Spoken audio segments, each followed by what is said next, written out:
La peur de prendre sa place dans le monde peut être comprise comme une forme d'auto-réduction de l'existence, où un individu se retient d'assumer pleinement son être, ses désirs, ses capacités ou sa singularité, par crainte du jugement ou de la liberté elle-même. C'est une tension intérieure entre ce que l'on est à l'intérieur et ce que l'on ose manifester. Cette peur n'est pas seulement psychologique, elle touche à la nature même de l'existence humaine.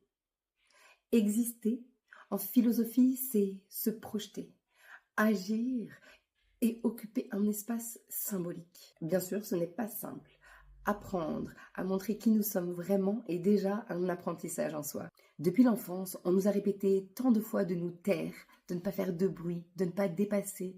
Alors forcément, on grandit avec l'idée que s'affirmer est une faute. On nous a conditionnés à nous comparer, nous juger, à croire que les autres sont des menaces, comme si le monde manquait de place et qu'il fallait se battre pour exister.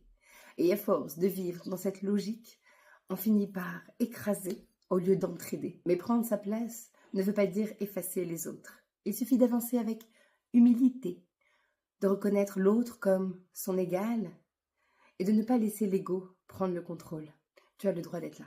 Tu as le droit d'exister pleinement, d'occuper tout ton espace, de faire entendre ta voix. Prendre ta place n'est pas un acte d'arrogance, c'est un acte de vérité. La légitimité ne tombe pas du ciel. Elle se construit chaque fois que tu oses te montrer tel que tu es. Tu ne voles la place de personne. Le monde est assez vaste pour tous ceux qui ont quelque chose à offrir et tu en fais partie. Ce que tu portes en toi, personne d'autre ne peut le porter.